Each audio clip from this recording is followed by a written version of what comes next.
Que a graça e a paz do nosso Senhor e Salvador Jesus Cristo vivo, Jesus Cristo homem, mediador de uma nova aliança, sumo sacerdote eterno pela ordem de Melquisedeque, que esta graça desse nosso Senhor venha guardar nossa mente e nosso coração nesse tempo que se chama hoje. Glória a Deus por mais esse dia. Durante todo o ano eu falei esse versículo, né? No tempo que se chama hoje. E hoje nós vamos meditar em Hebreus 3:13, né? Que vai falar exatamente isso. Olha, advirtam uns aos outros todos os dias no tempo que se chama hoje. Amém? Graças a Deus que essa paz venha nos guardar, nos proteger, blindar a nossa mente, guardar o nosso coração. Boa tarde, minha querida aluna Soraya, Sossô. Que privilégio para mim estar com você aqui online, hoje ao vivo, graças a Deus. Hoje nós vamos começar a carta aos Hebreus, que é uma carta tão profunda, falando de Cristo Jesus e de como nós podemos e devemos experimentar, né, dessa salvação em sua forma completa. Desculpa pelo atraso, viu, Sossô? Mas graças a Deus a gente está aqui, né? E nessa próxima 1 hora, Jesus permitindo, nós vamos falar sobre os 6 primeiros capítulos do livro de Hebreus. Amém? Da carta aos Hebreus. Vamos fazer uma oração primeiro? E vamos clamar pela graça do Espírito Santo. Amém? Odileia, seja bem-vinda. Deus te abençoe. Vamos clamar para que o Espírito Santo possa conduzir tudo que for dito aqui, né? Nós somos, gente, vasos muito frágeis, vasos de barro, eu espero que colocados para honra, né? E não para desonra, não para uso comum, como nós falamos ontem, né? Na segunda carta de Paulo a Timóteo. Que nós sejamos vasos honrosos nas mãos do oleiro, mas a verdade é que o que tem de valor mesmo está dentro de nós, porque, né? Por causa dessa nossa fragilidade, como nós dependemos do Espírito. Então vamos falar com Ele. Senhor Jesus, tudo é por Ti, tudo é para Ti, Tu é a glória. Nós somos Teus, Senhor, nós somos Tua casa e Tu és o construtor. Nós clamamos, Senhor, para que o Senhor nos ensine quão superior é a Tua lei, quão superior é a aliança, quão superior é a salvação, quão superior é o Filho. Jesus Cristo, Filho de Deus, nosso sumo sacerdote eterno, segundo a ordem de Melquisedeque. Tu és aquele de quem nós fazemos menção, Tu és aquele que é a nossa esperança viva, âncora para a nossa alma. Senhor, nós tiramos os olhos de Ti, tudo se abala, mas se estivermos com os olhos voltados para Ti, o autor e o consumador da nossa fé, Senhor, então nós vamos permanecer até o dia do Teu retorno, o dia que reinará, Senhor, para sempre nós contigo, pela Tua graça e misericórdia. Que nossos olhos não estejam focados em mais nada, em mais ninguém, nem em nós mesmos, mas em Ti, Jesus. Afinal, a quem temos nós no céu além de Ti? E na terra, Senhor, não tem ninguém que se compare a Ti, então Tu és, Senhor, o nosso foco. Tu és tudo, Jesus. Volta os nossos olhos para Ti e ajuda-nos a perseverar até o fim. E que no tempo que se chama hoje, o nosso coração não se endureça, mas receba plenamente essa salvação. Amém, amadas? Vamos começar então? Vamos fazer aquele panorama, né? Um pouquinho antes, né? Eu gosto de estudar, para a gente aprender um pouquinho. Vamos entender um pouquinho do contexto, quando, né? O contexto, quando essa carta foi escrita, para quem essa carta foi escrita, quem as pessoas pensam que escreveu, né? Já quero começar falando que a carta aos Hebreus é uma carta anônima. Ela vem aqui na posição, né, bíblica, a gente vai ver que ela vem logo depois das cartas paulinas. Mas depois de Hebreus entram as epístolas gerais, né? Então nós vamos ver Tiago, Pedro, as cartas de João, né? E nós vamos falar um pouquinho mais sobre elas, Judas, e depois a revelação, o Apocalipse. Mas ela não se há um consenso dos teólogos, nem mesmo da tradição, sobre quem escreveu a carta aos Hebreus. Mas vamos entender primeiro uma coisa que é muito importante nós entendermos. Hebreus. Quem são os hebreus? Por que nós escutamos a palavra hebreu, israelita, israelense, semitas, né? Eu queria falar um pouquinho bem básico, assim, para a gente poder entender, né, essa diferença desses nomes, para ficar mais claro para nós. Então, antes de falar sobre a carta, vamos falar quem são os hebreus. Os hebreus são aquele povo nômade que Deus escolheu a partir de Abraão, o pai dos hebreus, né? Um povo que se estabeleceu na terra de Canaã. Deus deu toda aquela terra para eles ali, né? Dos jebuseus, dos heveus, dos girgazeus, todo aquele povo, né? Deus entregou aquelas terras para os hebreus que vinham ali, né, de Abraão. E eles tinham a língua hebraica, eles foram se estabelecendo na terra que depois foi chamada de Israel, né? Então, os primeiros que foram ali, né, esses escolhidos desse povo que nós lemos essa história linda, né? E o povo do qual vem o nosso grande Messias são os hebreus, tá bom? Hebreus, então, remete-se mais a uma ideia dos judeus, mas dos tempos antigos. Tá bom?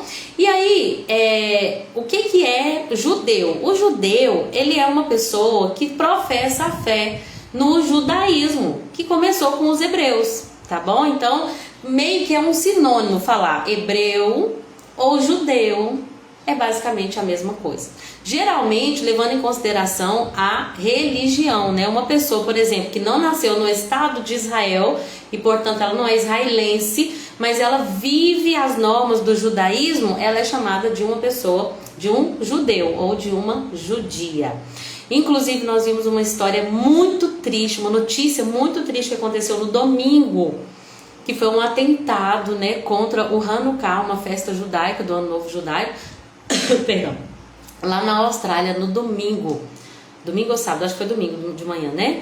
E que foi assim terrível, vi os vídeos dos atiradores, e aí a gente vai ver que esse nome desse sentimento de pessoas que odeiam os judeus acabou se tornando o nome antissemita, porque os semitas são aqueles que vêm da descendência de Sem, mas que nesse caso abordaria tanto os judeus quanto os árabes, mas acabou se afunilando mais para os que seguem a religião do judaísmo, esse sentimento anti-judeu, antissemita, é o mesmo sentimento que tinha em Hitler, por exemplo, né? E que é claro, gente, é o povo que tem uma aliança com Deus, então existe uma guerra espiritual que acontece e é muito triste, né? Deu tudo isso que aconteceu. Nós oramos para que Deus tenha misericórdia das famílias que perderam seus entes queridos. Nós oramos para que os judeus despertem para a salvação, né? Que veio já e que eles ainda não receberam. Que eles sejam salvos, que reconheçam Cristo Jesus como Filho de Deus. Que inclusive é sobre isso esta carta. Amém? Então, hebreus são os primeiros judeus, todo aquele que segue, né, o judaísmo, essa religião. Israelita é aquele que morava, né, na terra de Israel, então também é um sinônimo. Israelense é aquele que hoje, né, na sua forma geográfica, nasceram no estado de Israel. E semita porque é descendente de Sem. Ok? Então, essa carta aos hebreus não se tem um consenso de quem escreveu, tá bom? Provavelmente ela foi escrita entre 60 e 70 depois de Cristo, porque pelo visto ainda tinha templo, lembrando que 70 depois de Cristo o templo foi destruído e Jerusalém arrasada, né? Mas então, como não tinha sido destruída ainda, pelo que a gente lê, ainda tinha sacrifício, ainda tinha templo, então foi entre 60 e 70. Essa carta não foi escrita para todos os hebreus, essa carta foi escrita para os irmãos hebreus. Ou seja, aqueles que eram judeus, mas que se converteram ao cristianismo. Eu sou judeu, eu tenho a Torá, mas eu descobri que Jesus é a aplicação da Torá. Que Jesus é o cumprimento da lei. Então eu me converto a Jesus. E portanto eu me torno não mais apenas um hebreu, não mais apenas um judeu, mas um cristão. Então essa carta é para todos os cristãos que vinham de origem judaica, né? E, portanto, os judeus convertidos. Quem escreveu essa carta? Não se sabe quem escreveu essa carta, ela é anônima, mas existem algumas sugestões de alguns teólogos no decorrer dos anos. No início, bem no início, quando estava se definindo quais eram os hinos canônicos, os teólogos meio que batiam o martelo que era Paulo mesmo que escreveu. Então, durante muitos anos no início da igreja, batia esse martelo que era Paulo, nem tanto por quem escreveu, mas para definir uma canonicidade, ou seja, é de fato uma carta inspirada por Deus, é de Paulo. Mas com o tempo, os estudiosos foram percebendo mesmo muitas discrepâncias, né, da carta aos hebreus e para as cartas paulinas. Quando eu comecei a me tornar uma leitora mais ávida da Bíblia, e eu li Hebreus 1, 2 vezes, eu falei, gente, tudo que tá falando aqui é basicamente o que Paulo fala. Então, eu acho que é Paulo, eu falava. Eu acho que é Paulo que escreveu. Eu na minha meninice, né? Quem sou eu, gente? Dos teólogos estudiosos de pergaminhos e de tantos livros, né? Definem, baseando em contrastes e similaridades. E eu li 2 vezes e achei que parece. Porque, obviamente, é inspirado por Deus, por isso que parece, né? Mas enfim, eu mesmo cheguei um tempo a achar que era Paulo, mas depois, quando eu continuei lendo, eu comecei a perceber também as discrepâncias. Eu quero falar um pouquinho das discrepâncias, mas antes, por curiosidade, quem que as pessoas, os teólogos falam que pode ter sido o escritor aos Hebreus? Pode ter sido Barnabé, também chamado de apóstolo, junto com Paulo, fez as viagens missionárias com ele. Pode ter sido Clemente de Roma, Lucas, o médico. O Lutero, na época da Reforma, sugeriu que poderia ser Apolo. Vocês lembram que lá em Atos fala que Apolo, ele conhecia muito bem das escrituras, ele era muito eloquente. Então, pela dissertação de Hebreus, era realmente uma pessoa muito fundamentada, né, na teologia bíblica e da salvação em Cristo Jesus. Então, poderia ser Apolo. Eu já falei, né, que tem alguns teólogos que vão dizer que foi Priscila e Áquila que escreveram. Outros vão dizer que foi o próprio Marcos, Filipe, Silas, mas não se tem um consenso. Amém? Esse escritor decidiu que ele não se mencionaria, né? Portanto, ele seria autônomo. Ou seja, todos os créditos dessa carta maravilhosa, ele vai receber apenas na glória. Uau! E isso não é o melhor que a gente poderia receber, né? Algumas coisas sobre discrepâncias entre as cartas de Paulo e a carta aos Hebreus. Ela é uma carta que falta assinatura. Vocês já leram comigo muitas vezes quando Paulo fala assim, aqui escrevo de próprio punho, Paulo, né? Então Paulo muitas das vezes assinava as cartas e ele também faz saudações. Sempre no início ele fala, eu, Paulo, apóstolo de Cristo Jesus, eu, Paulo, servo, eu, Paulo, juntamente com Timóteo. Então não tem saudação pessoal, não tem assinatura. E tem uma coisa que é assim, uma das coisas que o dicionário Wycliffe fala que é a coisa mais assim, que a gente pode mais definir como não ter sido o apóstolo Paulo, é que no capítulo 2, versículo 3, fala o seguinte, ó: essa salvação foi anunciada primeiramente pelo Senhor e depois foi transmitida a nós por aqueles que o ouviram falar. Então, o que o escritor está falando aqui? Ó? A salvação primeiro foi anunciada pelo Senhor e depois pelos apóstolos a nós. Lembra que Paulo fala, quem me ensinou foi diretamente Jesus? Tudo que eu sei, não é porque nenhum apóstolo me ensinou. Eu mesmo, lembra lá em Gálatas, que fala, eu mesmo não fui para Jerusalém, eu fui lá para a Cássia, agora eu esqueci. Ele foi para a Arábia, eu acho. Enfim, ficou no deserto, eu esqueci o nome agora do lugar que ele foi, e ele vai ter revelações pessoais do próprio Jesus. Aqui ele está dizendo, o escritor aos Hebreus, ou a escritora, está dizendo que recebeu a palavra do Senhor por meio dos apóstolos. Então, isso é um dos fundamentos que muitos colocam definindo que realmente não foi Paulo que escreveu, tá bom? Mas isso é irrelevante, isso é só pra gente, curiosidade, tá bom? Qual que é o objetivo dessa carta? Sobretudo, gente, os hebreus, eles viviam uma época de muita perseguição. Entre 60 e 70, né, depois de Cristo, era uma época de muita perseguição e eles estavam tentados, principalmente esse povo que tinha o templo, a religião judaica, eles tinham a religião como um escape, sabe? É uma coisa mais palpável para se apegar, que é uma coisa que já vem de século em século, Roma já aceitou, nós temos nossos sacrifícios, nós temos nossa lei, e se agora a gente se converter a Cristo, nós vamos passar por perseguição. Então essa carta foi escrita com o objetivo de mostrar que Jesus Cristo é superior, e essa é a palavra assim, palavra-chave do livro de Hebreus, superior. Jesus é superior aos anjos, Jesus é superior a Moisés, Jesus é superior ao sacerdócio levítico, Jesus é superior a qualquer sacrifício, a aliança de Jesus é superior à aliança da lei, a antiga aliança. Então essa é a palavra, Jesus Cristo tem uma supremacia absoluta. Se apeguem a ele, não precisa voltar às práticas da lei. Essa é a ideia dessa carta aos Hebreus. Essa carta tinha o objetivo de encorajá-los a permanecer firmes em Cristo como sumo sacerdote, principalmente porque ter a fé cristã iria fazer com que eles corressem risco. E abandonar a fé cristã e voltar ao judaísmo tradicional daria para eles ali um refúgio, né? Então essa carta vai trazer a ideia de, olha, Jesus é suficiente. Se apeguem a Ele, fiquem firmes nele, porque Ele é tudo que vocês precisam. Tá? Fiquem firmes diante das tribulações, fiquem firmes diante das tentações, porque Ele mesmo foi tentado e Ele é sumo sacerdote misericordioso para nos ajudar nas nossas fraquezas. Amém? Deixa eu ver se eu falei tudo que eu queria falar. Falei. Ok, falei também. Ok. Então vamos lá. Vamos começar com o capítulo 1. Jesus Cristo é o Filho de Deus. Gente, esse capítulo já começa colocando Jesus Cristo na posição de autoridade, de honra e de glória que Ele tem como Filho. No primeiro século, os judeus daquela época, eles tinham uma reverência muito grande pelos anjos. Então, essa carta já começa falando quem é Jesus e como Ele é superior a qualquer anjo. Jesus não é um anjo mais elevado, Ele é o próprio Filho de Deus.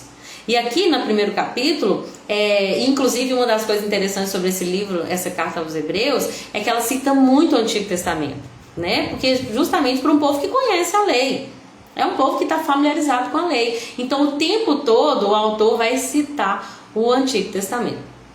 Então a gente vai ver a supremacia de Cristo, né? Sobre os anjos. Muitas seitas vão dizer que Jesus é um homem mais elevado, um anjo mais elevado. Foi uma criatura que acabou sendo, não sei o que as pessoas tanto falam, né? Um iluminado, um ser mais iluminado do que os outros. Não, gente. Ele simplesmente é o criador de todas as coisas. Ele é o sustentador de todas as coisas. E aí vai falar algumas coisas sobre Jesus, que eu até coloquei aqui num esboçozinho. Vai falar que ele é o herdeiro de todas as coisas. Para começar, ele é filho e ele é herdeiro de todas as coisas. Ele tem uma autoridade que é universal. Ele é o criador do universo. Portanto, ele tem toda a eternidade, todo o poder divino. Ele não é uma criatura como os anjos. Ele é o criador do universo. Ele é o resplendor da glória de Deus, uma manifestação visível do Deus invisível. Ele é, eu amei isso, gente, a expressão exata do seu ser. A plenitude de Deus no homem. Isso é Jesus. Ele é, nessa versão fala assim, olha, ele é, perdão, gente, revela o Filho. Ele expressa de forma exata o que Deus é. Quem é Deus? Você quer descobrir quem é Deus? Olha para Jesus. Tem alguma pessoa que quer... Sabe quando as pessoas falam assim, olha, católico, crente, o Deus é o mesmo? Nem sempre, gente. Muitas vezes o Deus que nós adoramos não é o Deus que as pessoas adoram. As pessoas que não conhecem Jesus não podem adorar Deus. As pessoas que não exaltam e honram Jesus sobre todas as coisas na vida delas, elas não podem saber quem é Deus, porque Jesus Cristo é a expressão exata do ser de Deus. Então essa ideia de, mas Deus é o mesmo, todo mundo tem o mesmo Deus. Nem todo mundo. Tem pessoas que adoram outros deuses, tem pessoas que o Deus é o ventre delas, tem pessoas que amam o Deus Mamon. Elas só acreditam que tem um ser eterno que controla todas as coisas, mas que é distante, que é permissivo. Elas não adoram ao Deus verdadeiro. E quem é Deus, gente? Deus é Jesus. Jesus é Deus. Ele é a imagem do Deus invisível. Ele é a expressão exata do ser de Deus. Amém?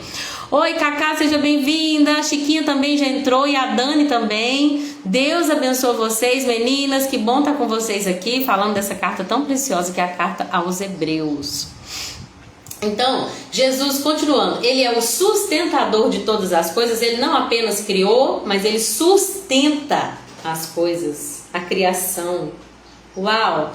Ele é purificador de pecados, mostra a obra redentora, e ele está assentado à direita da majestade. Tudo isso nos 4 primeiros versículos do primeiro capítulo do livro de Hebreus. Esse é o Cristo que nós cremos. Ele é tudo, em todos. Tem toda a supremacia, tem todo o controle, está acima de toda e qualquer criatura, todo ser criado, visível ou invisível, quer trono, quer domínio, quer autoridade. Ele é tudo. E ele tem toda a autoridade, todo o poder.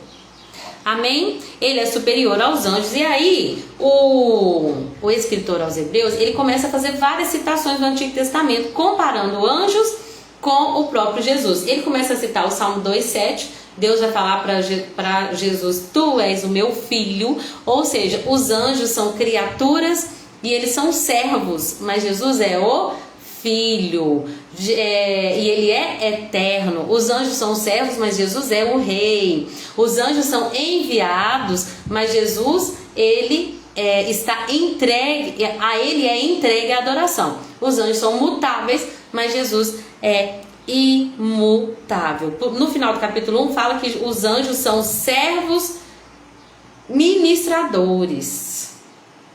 Eles são servos ministradores que são enviados para ajudar os que vão herdar a salvação.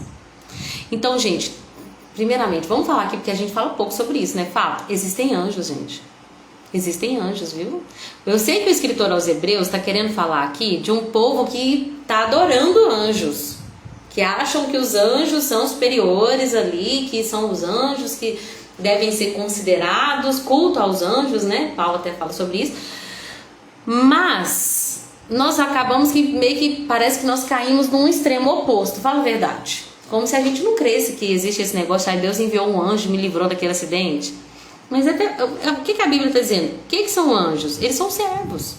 São espíritos ministradores que são enviados para ajudar, para cuidar daqueles que vão herdar a salvação. Então, gente, você já pensou nisso? Quando a gente vai sair de carro, eu falo: Senhor, coloca os teus anjos, né, à nossa frente, a derradeira, né? Coloca os teus anjos para nos guardar aqui. E os anjos, eles são enviados para isso, para trabalhar, para servir a nós que vamos herdar a salvação. Glória a Deus por isso. Agora vamos adorar o anjo da guarda. Anjo da guarda, meu anjo. Não. O foco é o Filho. O foco da adoração é Jesus Cristo. É que nem os grandes homens de Deus. Oh, que bênção, como é bom ter referências. Como é bom ter pessoas que se rendem verdadeiramente, de coração sincero à salvação. Mas o foco continua sendo Jesus. Nós não adoramos pessoas, nós não adoramos instrumentos, né? Então, capítulo 2, vamos passar para o capítulo 2? Ele começa a falar, então, gente, então as verdades que nós temos ouvidos, nós temos que nos apegar a ela, para nós não nos desviarmos. Oi, Alessandra, minha vizinha querida, beijo no seu coração, que bom estar com você aqui, viu? Deus abençoe. Cadê minha pimentinha? Acabou que eu não fui lá pegar, esqueci dela. Quem sabe eu não aprendo a comer pimenta, né? Brincadeira, amado. Então, gente, no capítulo 2... ele fala assim: olha, agora que vocês já ouviram essas verdades, se apeguem a elas. Não se deixem levar por incredulidade. Uma coisa que a gente vê no decorrer do livro é essa ideia de que muitas vezes, gente, não é uma coisa que nós definimos no nosso coração. A partir de hoje eu vou me tornar incrédulo. Não. A gente vai negligenciando diariamente a fé com atos de desobediência, de incredulidade, não lutando perseverantes, e quando a gente percebe, a gente já está longe. Você já viu quando a gente está na praia e a onda está lá, ó, e você está lá tranquilo, minha família está bem aqui na minha frente, mas de repente, quando você vê, você não vê, na verdade, você está longe, você não percebeu que aquela corrente foi te levando e sua família está lá agora. O pecado é assim, se a gente não lutar contra ele, negligenciar a fé não é muitas vezes uma coisa que acontece do dia para a noite, mas é uma consciência que vai se afastando e que vai se tornando cada vez mais saturada, uma consciência cauterizada, a ponto de que de repente você está totalmente entregue ao pecado e pensa que é o certo, né? Esse é terrível, essa é a pior circunstância, aquela pessoa que ela é totalmente pecadora, mas ela acha que ela é ótima, porque ela está vivendo aquilo que ela acha que é o melhor para ela. Então nós temos que tomar muito cuidado, se apegar à verdade, não nos deixar dia após dia nos desviar dela. A mensagem foi transmitida por meio de anjos. A Bíblia vai falar, né, que a Torá, a lei, foi entregue a partir de anjos, Mas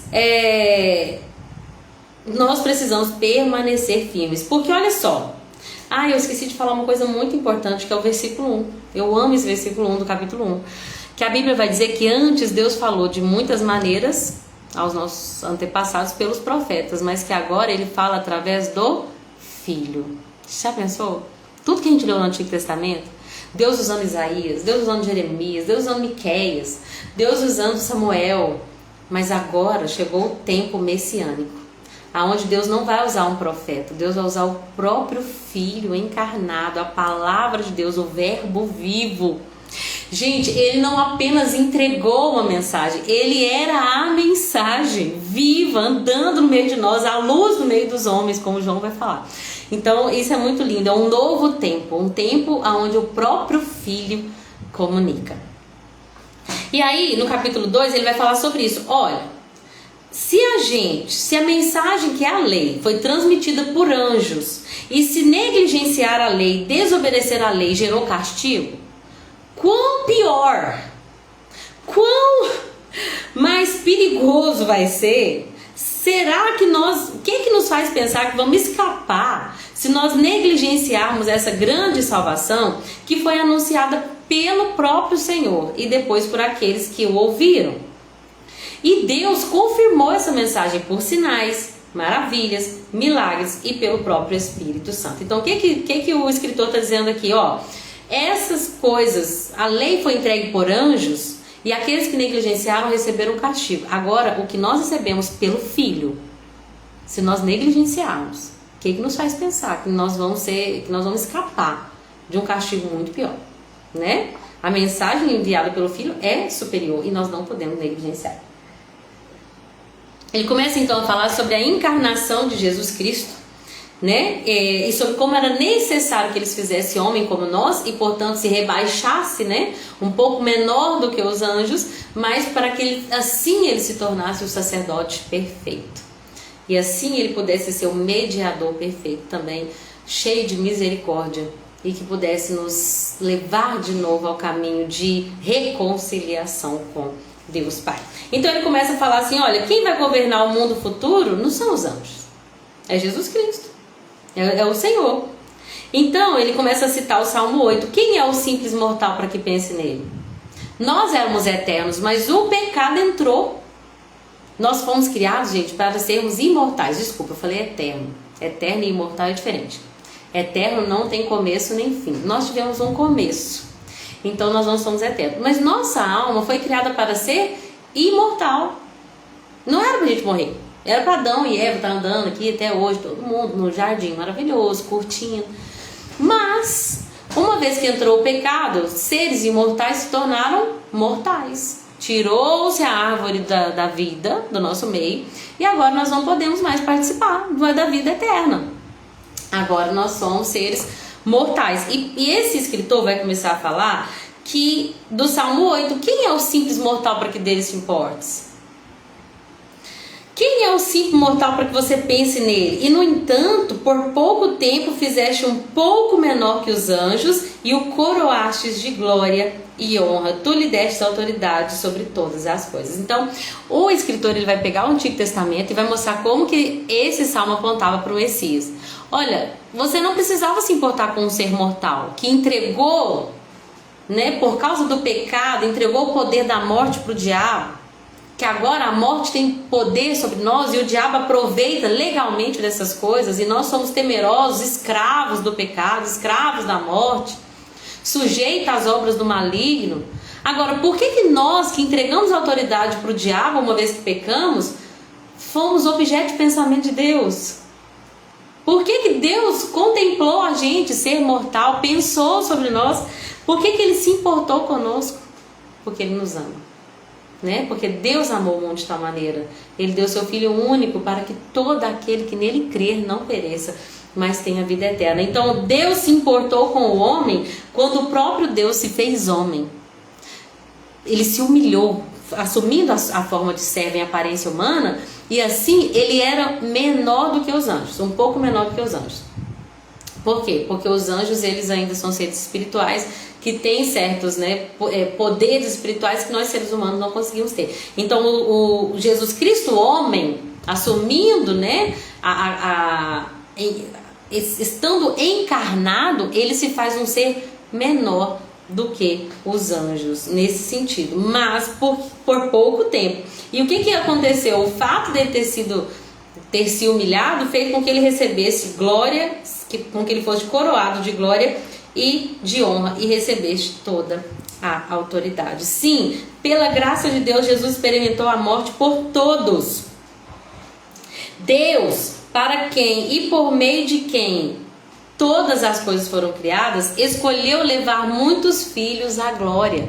Então, quando Jesus ele morre em nosso lugar, ele leva muitos filhos à glória. Nós somos os filhos que são levados à glória por causa da nossa fé em Cristo Jesus.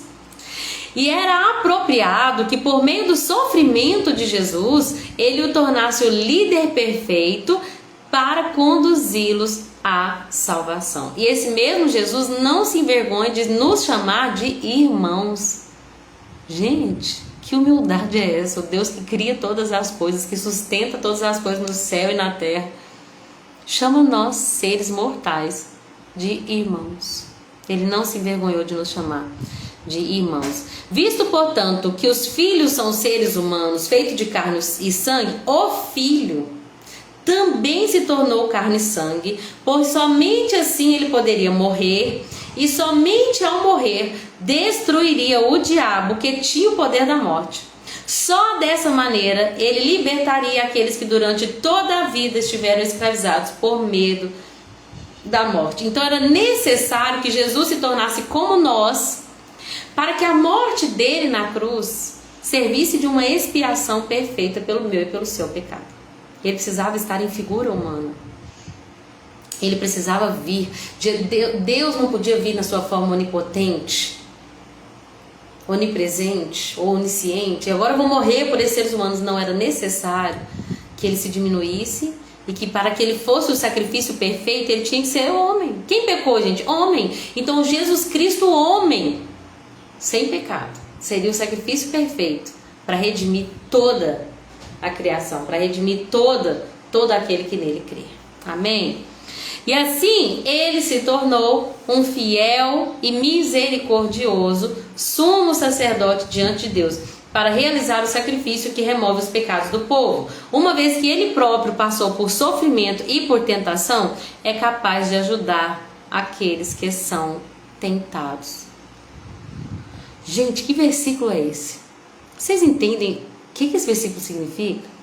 Significa que Deus não está longe de nós. Deus não é um Deus que não se importa conosco, que quer só resolver o problema da humanidade. Gente, Deus fez homem e passou por sofrimento e tentação, a fim de que assim ele tivesse empatia, ele fosse capaz de ajudar aqueles que são tentados, porque ele mesmo foi tentado, mas sem pecado. Vocês têm noção de que Deus é esse, que tendo todo o poder, todo o domínio, toda a autoridade, ele poderia dizer, vamos começar tudo de novo? E aí com um piscar de olhos, com o clique dos dedos, ele poderia começar uma nova criação, porque ele é todo poderoso, mas ele escolheu redimir a criação, redimir a criatura que ele queria que fosse muito mais do que criatura, que ele queria que fosse filho, e que por meio de Jesus nós somos esses filhos que são levados à glória. Agora, por meio de Jesus, nós temos um Deus que compreende os nossos sentimentos, gente. Vocês têm noção disso? O Deus que compreende o que a gente pensa, o que a gente sente, porque ele mesmo escolheu passar para sentir na pele, em pele e em carne e pele, pele e osso não, em carne e pele, aquilo que nós sentimos. Deus é um Deus presente, que se importa com a sua criatura, que quer sentir o que nós sentimos, quer entender o que nós passamos e quer também redimir todas as coisas. Amém? Ele colhe cada uma das nossas lágrimas, ele se importa com a nossa dor, ele entende o nosso luto, né? Ele já passou por perdas também. O próprio filho dele, né? Injustamente no madeiro. Então Deus é um Deus muito próximo. É muito bom. Eu amo aquela música da Ana Paula Valadão que fala assim, ó, como é bom poder depender Como é que é? Como é bom poder pertencer a um Deus de amor. Como é bom poder confiar em sua fidelidade. Gente, é tão bom saber que você pertence a um Deus de amor. A gente muitas vezes fica correndo de um lado para o outro inseguras, com medo, infelizes, vazias, porque a gente está sempre buscando algo para nos apegar, quando a gente muitas vezes não percebe que nós já temos uma âncora. Nós já temos um Deus que é tudo em nós, ou que deveria ser tudo em nós. Um Deus que se importa conosco. Eu já falei várias vezes desse livro que eu estou lendo, terminei ontem, As 5 Linguagens do Amor. Eu estou lendo das crianças, mas eu ouvi o dos casais. Todo mundo quer se sentir importante, a necessidade do ser humano caído, que quer se sentir uma criatura importante, porque de fato ele é. Nós não fomos qualquer criatura, que a terra criou quando Deus ordenou, que o mar criou quando Deus ordenou. Nós somos uma criatura que o próprio Deus desenhou com um propósito, e às vezes quando a gente não se sente participante de algo maior, a gente é tão infeliz porque a gente fica esperando de outras pessoas nos sentir importante. Eu espero que meu marido, eu quero me sentir importante pro meu marido, eu quero me sentir importante para minha mãe, eu quero me sentir importante pro meu pastor, eu quero me sentir importante. Quando nós sabemos o quão importantes nós somos para Deus, essa necessidade de se sentir amada por outra pessoa, por outro ser humano, ela é muito, não vou falar que ela é escassa não, porque não é bom que o homem viva só. É necessário que nós tenhamos relacionamentos, mas uma vez que Deus supre a base e o fundamento, nós somos seres, gente, completos nele. Amém? Capítulo 3. Agora no capítulo 3, nós vamos ver que o autor aos Hebreus, a carta aos Hebreus, quer trazer que Jesus vai ser superior ao próprio Moisés. Lembrando que Moisés é a figura mais reverenciada do judaísmo. Moisés é aquele que é o construtor. Ele é o mediador ali. Ele é o que escutou de Deus a lei e que transmitiu para os hebreus. Então existia uma reverência a Moisés muito grande, né? Até hoje, obviamente, né? Para os judeus. Então o escritor dessa carta vai falar: gente, deixa eu falar para vocês então, uma vez que vocês participam desse chamado celestial, considerem atentamente a Jesus. Ele já começa a falar: considerem olhem firmemente para Jesus. Tem pessoas boas, tem pessoas que foram importantes para a história. Moisés foi um camarada muito importante, foi um servo fiel, mas agora se apega a Cristo. Não fica voltando à lei de Moisés, o que Moisés falou, porque nossos olhos têm que estar naquele que é o apóstolo ou enviado e o sumo sacerdote. Pois ele foi fiel àquele que o designou. Moisés também foi fiel, só que Moisés foi um servo fiel. Moisés serviu fielmente como servo, mas Jesus Cristo é o construtor e o filho. Tu consegue perceber o contraste? Moisés foi fiel, Jesus foi fiel, mas Moisés era um servo e Jesus é o filho. Moisés, ele fazia parte da casa, mas Jesus e Deus é o construtor da casa. Tem uma parte que fala assim: ninguém fica elogiando a casa, a gente elogia quem constrói, né? Imagina chegar na casa de uma pessoa e falar assim: nossa, parede, você é tão bem feita, parede, você é tão bonita, que pintura bacana, que textura, né? Ninguém elogia a casa, elogia aquele que a construiu. É claro que a gente fala bem da casa, mas o elogio, né? O crédito vai para aquele que constrói. Então qual que é a ideia do capítulo 3, gente? Nós não damos o crédito para Moisés, porque ele faz parte da casa, nós somos a casa de Deus. O crédito para quem? É para o construtor desta casa. E Cristo é o construtor, ele é o responsável pela casa de Deus e nós somos a casa de Deus. Lembrando que uma outra coisa que eles tinham muito aqui, que eu estou lembrando, é uma idolatria ao templo. Então o escritor aos Hebreus, ele já quer meio que cortar isso aqui, gente. Porque a gente não vai mais no santo templo. Não, aqui nós somos a casa de Deus. Essa ideia de que, né, Deus vai se manifestar diferente se a gente estiver lá em cima do altar, isso é uma ideia religiosa que foi quebrada pela palavra de Deus. Você quer, não tem que me mata de raiva. É a pessoa que peca e fala assim, mas eu não posso subir no altar porque eu tenho temor. Mas peraí. Não, beleza. É melhor do que aquele que vive fazendo tudo errado e que vive uma vida de hipocrisia no altar. Beleza. Mas se você é a casa de Deus e você está pecando, você já está com o altar corrompido. Se você é a casa de Deus e tem impureza aí, você já tem que se preocupar. Você já tinha que estar temendo a Deus, porque Ele é um justo juiz. Nós vamos prestar conta diante dele. Independente se a gente está numa plataforma, a gente aprendeu a falar plataforma, né? Porque essa ideia de santificar lugares. Israel é a terra santa, o altar é santo. Gente, o altar é o nosso coração. E nós temos que viver em plena santidade, pelo menos buscando viver em plena santidade, seja dentro das 4 paredes onde a igreja de Cristo se reúne, que é o corpo místico, seja na nossa própria casa, com os nossos filhos, ou sozinho no nosso quarto. Essa ideia de santificar um lugar é uma ideia de religiosidade, que os judaizantes traziam e que o escritor aos Hebreus, assim como Paulo também fez e também os apóstolos, vão quebrar. Não tem mais essa necessidade do templo. Lembra que Estevão foi praticamente martirizado, apedrejado, porque ele falou sobre o templo. Deus não habita em templos feitos por mão de homens. Quê? Não, o santo templo é a habitação do Deus vivo. Então nós precisamos quebrar esse misticismo, tá? Dentro da igreja, seja no altar, seja na salinha com as crianças, fora da igreja, na nossa casa, sozinho, com outras pessoas, nós somos a casa de Deus. E o templo do Deus vivo deve buscar estar em santidade. Amém? E aí, ele começa a falar, né? Deixa eu ver onde é que eu tô. Nós somos a casa de Deus. Nós somos a casa de Deus. Lembrando, gente, que é ser casa de Deus? É ser morada de Deus. Deus mora em nós. Tem noção da responsabilidade? Então, nós vamos permanecer sendo a casa de Deus se nós nos mantivermos perseverantes, corajosos e firmes em nossa esperança gloriosa. Não adianta falar que eu fui salvo e que agora é só continuar vivendo uma vida, mesmo que minha carne me governe. Não, nós temos que persistir, perseverar. Amém? Por isso o Espírito de Deus diz: hoje, se ouvirem a sua voz, não endureçam o vosso coração.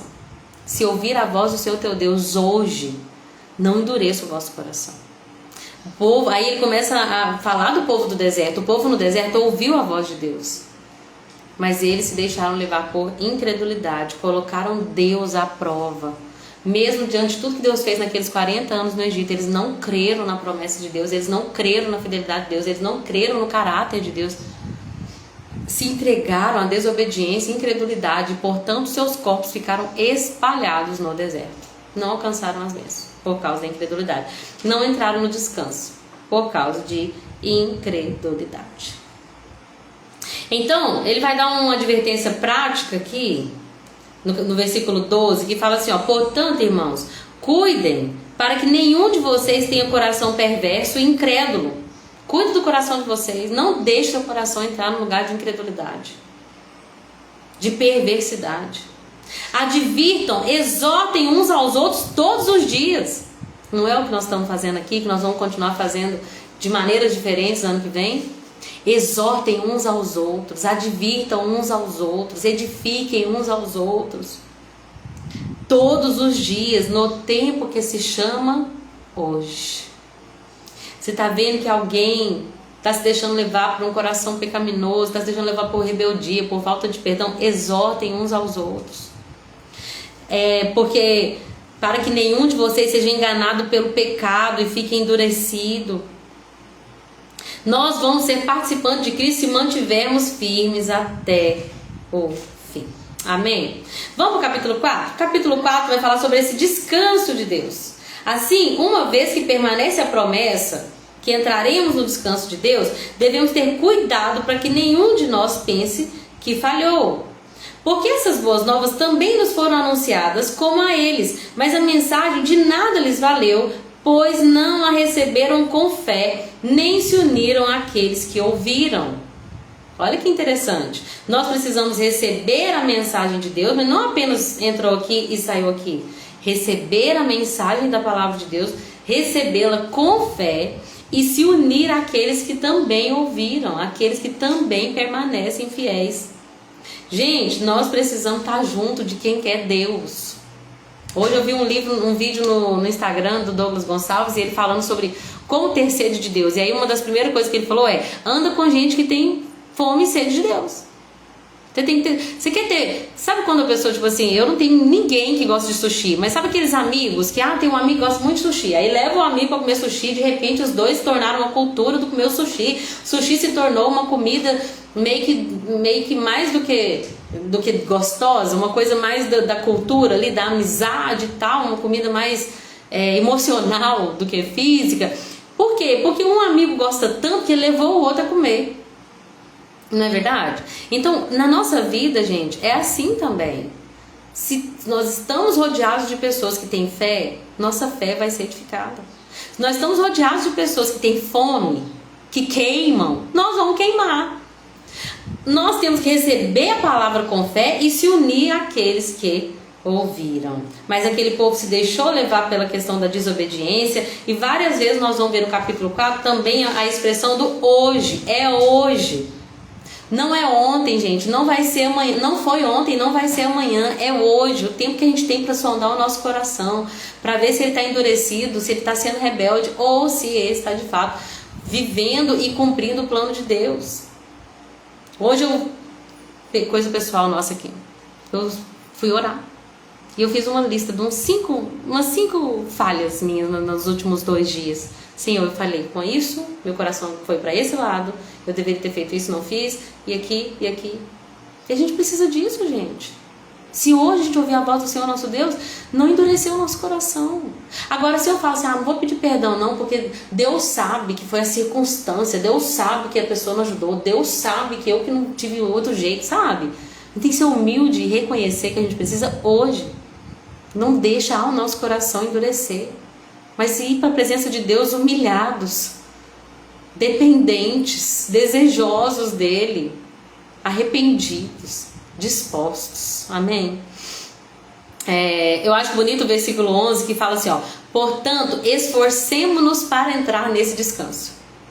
E uma vez eu vi uma pessoa falar, não lembro quem exatamente, não lembro se era Tamires Garcia, fala assim, olha, a única hora na Bíblia que fala pra gente se esforçar, correr atrás de algo, esforce-se para descansar. Deus, gente, o jardim, ele era um lugar de descanso. O jardim era um lugar de desfrutar de Deus, da presença de Deus e da criação. Mas desde o momento que o pecado entrou, o homem se colocou naquela posição. Agora eu tenho que trabalhar para o meu sustento. Deus não me dá mais nada. Agora é eu por mim que eu vou, que eu, e o egoísmo e o egocentrismo e o orgulho subiu. Por isso que Jesus veio e Ele é o Deus do descanso, o Senhor do descanso. Porque a gente volta para esse lugar de jardim. Pai, eu sei que não depende mais nada de mim. A única coisa que eu tenho que fazer, o único esforço que eu tenho que fazer é para entrar no descanso. E eu vou me esforçar para não cair na incredulidade, para não cair na desobediência, para não cair em rebeldia. Esse é o meu esforço. Eu não me esforço para chegar a Deus. Jesus Cristo já abriu o caminho. Eu me esforço para entrar no descanso, para não perder. Porque o que aconteceu com os israelitas? A quem Deus se dirigiu quando jurou que jamais entrariam em seu descanso? Ao povo que desobedeceu. Deus falou assim, por causa da sua desobediência, jamais entrarão no meu descanso. Então nosso esforço, gente, não é para conquistar, porque meu marido tem que ser salvo, então eu tenho que trabalhar, pagar o preço. Já viu isso? Esse negócio de vamos pagar o preço. Jesus pagou o preço da salvação. Agora o que nós temos que fazer é correr atrás de estar no descanso. Porque o fardo dele é leve, o jugo dele é suave. Agora quer dizer que nós não vamos fazer nada? Não. No descanso nós somos obedientes. É na desobediência que nós saímos do descanso. No descanso nós somos obedientes. Nós falamos o que Deus quer que nós falamos. Nós temos um coração disposto a obedecer, mesmo que a gente tenha que se humilhar para ser submissa, mesmo que a gente tenha que se humilhar para escutar o que você não precisava escutar, para ser rejeitado pelas pessoas. Mas mesmo assim, se a gente estiver em obediência, nós estamos no descanso. E aí ele vai falar, esforça para entrar nesse descanso. Depois tem aquele versículo, um dos mais famosos da Bíblia, né? Hebreus 4:12, porque a palavra de Deus é viva e eficaz. Ela é mais penetrante do que qualquer espada de dois gumes. Ela é apta para discernir entre alma e espírito, junta, medula, traz à luz os pensamentos e os desejos do coração. Então nós vamos ver que a palavra de Deus, ela tem uma capacidade, gente, de penetrar em lugares tão profundos. O que é junta e medula? Junta, você imagina o osso, né? Medula é o que vai dentro do osso. É uma coisa muito interna. A palavra, ela tem uma capacidade de mexer de dentro da nossa estrutura, de discernir alma e espírito, junta e medula. Ela traz à luz as coisas que estão lá dentro, das intenções do nosso coração, das motivações do nosso coração. É por isso que nós temos que estar sempre em contato com essa palavra. Nada em toda a criação está escondido de Deus, tudo está descoberto, exposto diante dos seus olhos, e é a Ele a quem nós prestaremos contas. Ele começa a falar então sobre como Cristo é o nosso sumo sacerdote, final do capítulo 4. Ele entrou no céu como sumo sacerdote, o Filho de Deus, e aí nós temos que nos apegar a isso. Ele entende as nossas fraquezas, olha isso, gente. Deus, que a Bíblia diz que a terra não pode contê-lo, a presença dele. Ele entende as nossas fraquezas. Enfrentou as mesmas tentações que nós, mas nunca pecou. Assim, aproximemo-nos com toda confiança do trono da graça, onde receberemos misericórdia e encontraremos graça para nos ajudar quando for preciso. Precisa de alguma coisa? Existe graça disponível. A gente tem que orar por graça. Senhor, eu não estou sabendo lidar com essa situação, me dê graça, me dê misericórdia. O Senhor conhece as minhas fraquezas, mas eu entro por um novo e vivo caminho, eu entro com confiança, com ousadia, junto ao trono da graça, onde nós vamos receber essa misericórdia, amém? Capítulo 5, ele vai continuar falando sobre como Cristo é um sumo sacerdote e que ele encaixa em todos os requisitos para ser sumo sacerdote. Sumo sacerdote, ele faz o quê? Ele representa outras pessoas diante de Deus. Ele oferece sacrifícios pelos pecados. Ele trata com bondade os ignorantes e os que se desviam. E ninguém acessa essa posição de sumo sacerdote porque se decidiu. Não é uma coisa que eu quero um título e eu vou correr atrás do título. Não, assim como Arão, Deus quem definiu que ele seria o sumo sacerdote, assim também o próprio Cristo. Foi Deus que falou: tu és o meu filho, e hoje te gerei, e você é sacerdote para sempre, segundo a ordem de Melquisedeque. Então ele se tornou, gente, rei e sacerdote, porque Melquisedeque era o rei de Salém. Vocês lembram disso? Amanhã a gente vai falar mais sobre Melquisedeque. Melquisedeque era rei de Salém e era sumo sacerdote. E vamos lembrar da história aqui dos israelitas? Os reis vinham da linhagem de Judá e os sacerdotes eram exclusivos da linhagem levítica, né, do povo de Levi, e exclusivo da família de Arão, descendência de Arão, né? Embora Moisés também, por exemplo, fosse descendente de Anrão, né, que é o pai deles, somente a família de Arão poderia ser sumo sacerdote. Mas Cristo vem não da linhagem de Arão, ele vem de uma outra linhagem, ele vem de uma outra, não quero dizer tribo, né, mas ele vem de uma outra origem que faz com que ele seja superior, inclusive a Abraão, né, que amanhã nós vamos falar mais sobre isso. Mas o que está dizendo aqui? Olha, Jesus Cristo, ele não é apenas sacerdote, ele é como Melquisedeque, sacerdote e rei. Então Jesus, ele tem essas funções, né? Ele é profeta, ele é rei, que Deus fala pelo Filho, ele é rei e ele é sumo sacerdote. Eu acho muito lindo que fala que Jesus Cristo, ele intercedeu, ele suplicou com lágrimas, todos ouviram suas orações, foram feitas por profunda devoção, e mesmo sendo filho, ele aprendeu a obediência por meio das coisas que sofreu. O Filho de Deus, gente, teve que sofrer para aprender a obediência. Por que nós achamos que nós vamos ver uma vida aqui, ó, tranquilo, sem preocupações, sem tribulações, que a gente vai... Não, a gente já aprendeu. Não, muitas vezes nós vamos ser forjados no sofrimento. Até o Filho de Deus aprendeu a obedecer por meio das coisas que sofreu. Então, nós também vamos passar por provações. Mas seremos aprovados e receberemos uma coroa de glória. Amém?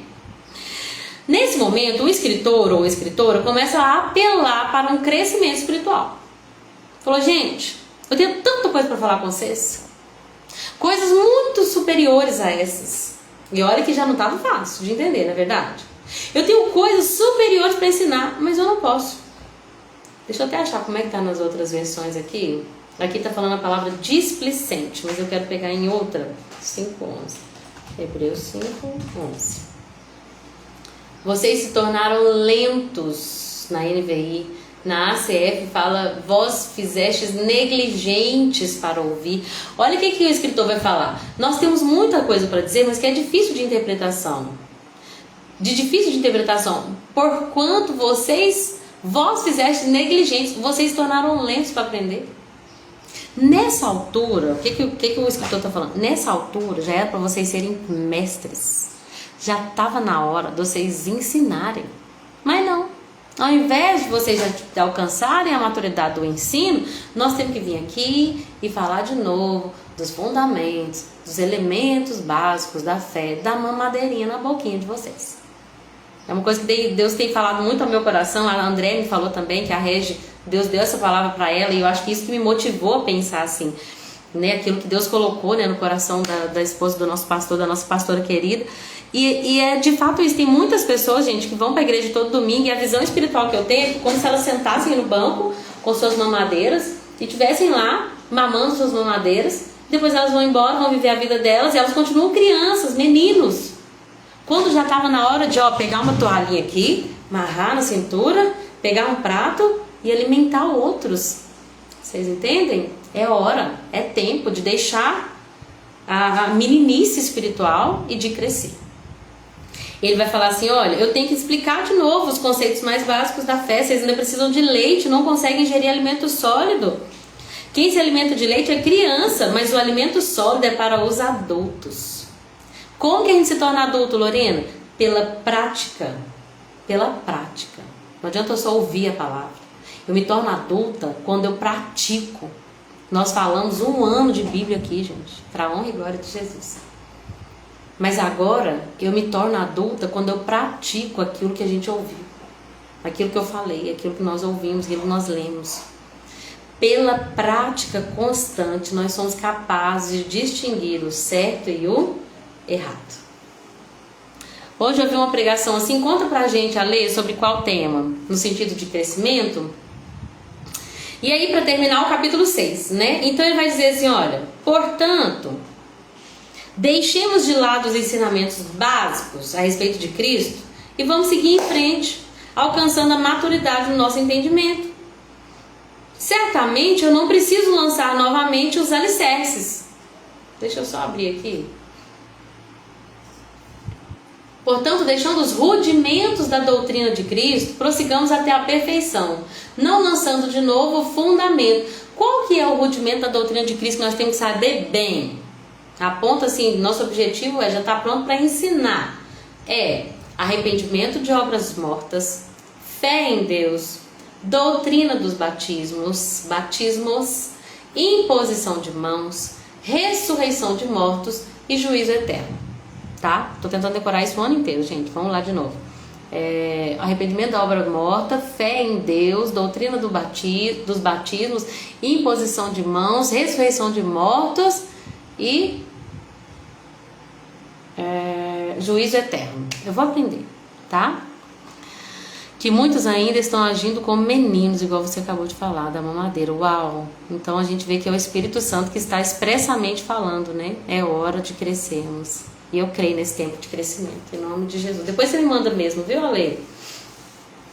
Então nós temos que saber dessas coisas muito bem, porque são os fundamentos, são a doutrina de Cristo, os rudimentos, as bases daquilo que nós temos que saber muito bem. Sabe que a gente sabe muito bem o que é arrependimento de obras mortas?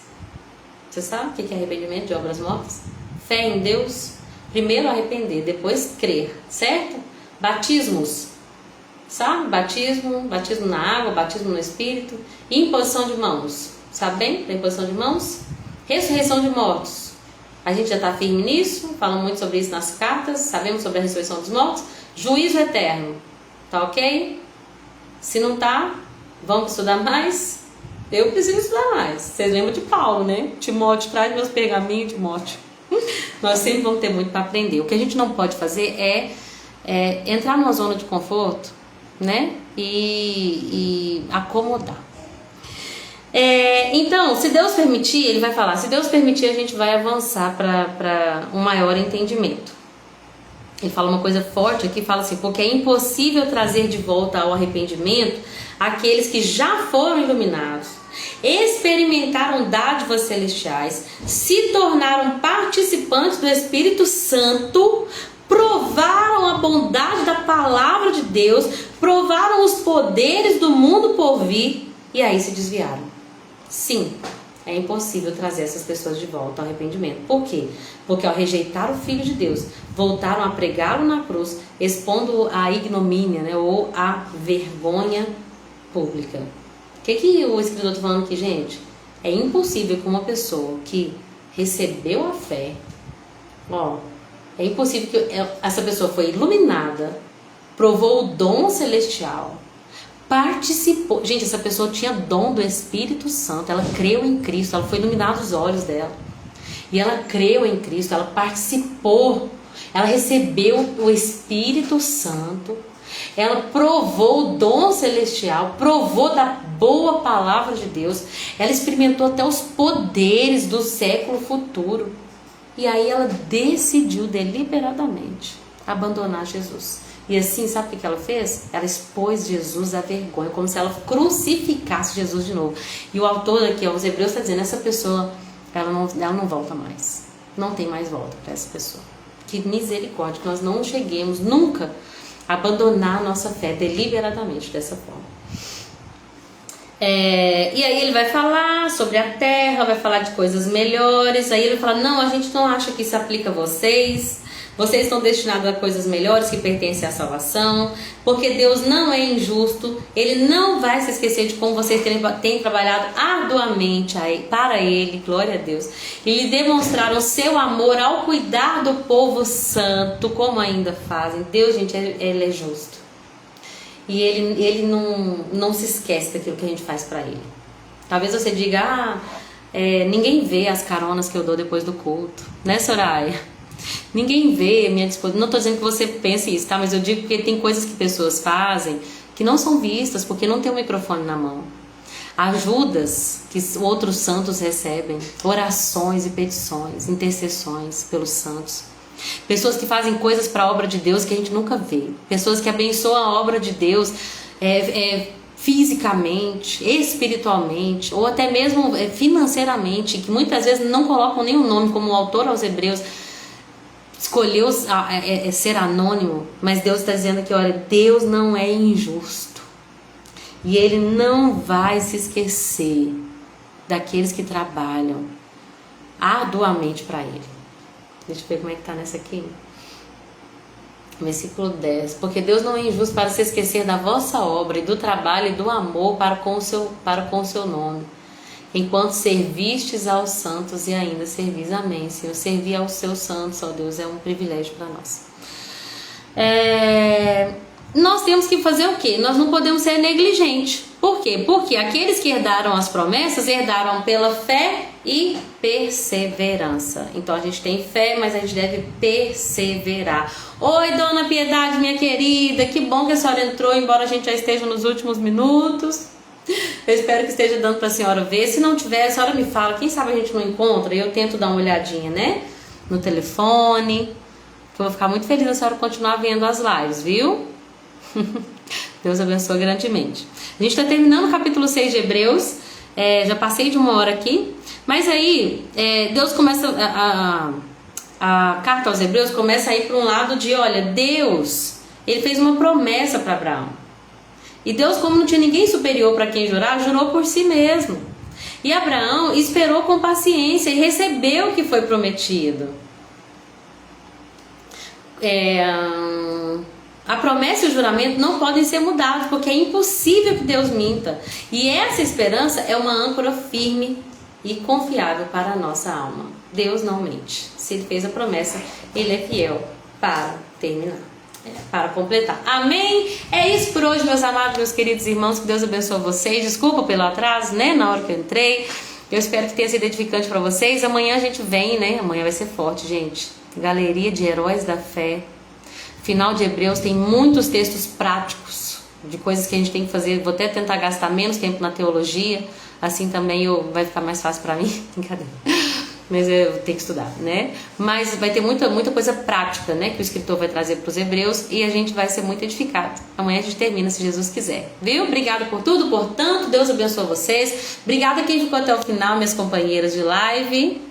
A Dani, a Chiquinha, a Udi, a Sossô, a Cacá e a Lê. Eu sou dessas que dá apelido para as pessoas. Vocês me perdoam, se vocês não gostarem, vocês me falam, tá? Deus abençoe vocês, viu? E que nós venhamos perseverar e entrar nesse descanso. Esforça para descansar, tá bom? Eu que agradeço, Sossô, por tudo, viu? Deus abençoe você também. Em nome de Jesus. Beijo.